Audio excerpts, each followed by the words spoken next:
Okay, so I'm here with Ray, and he's the treasurer for the Heath. I'm just going to ask him a few questions about the Heath and wildlife and whatever's there. We've just been talking briefly about the butterfly, the blue. Is it called the chalk blue? Chalk Hill Blue. Chalk Hill Blue, that's it. So is that indicative?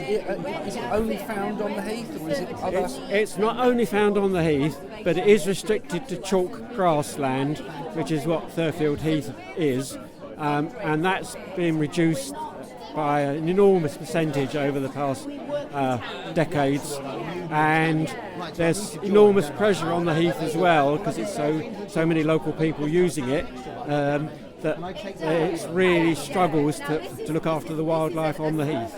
Oh, that's a shame. And you're signing people up today, aren't you? Yeah, the Heath is run by the Conservators, who are all volunteers. The Conservators get no public funding whatsoever. They get income from rental from the golf course and the Heath Cafe, but they struggle with all the pressures on the Heath to be able to keep it running and keep the wildlife going. So we formed a group called the Friends of Therfield Heath and Greens to try and raise awareness of the Heath, people's awareness of the pressures on the Heath. We run events to try and raise a bit of money so we can support the Conservators. We can pay for tools, plant some trees, back boxes, all to help the wildlife in this pressurised situation. That's fantastic.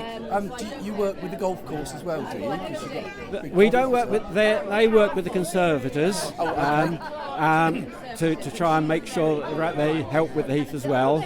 And it is the income from the golf course that helps significantly. So that's good.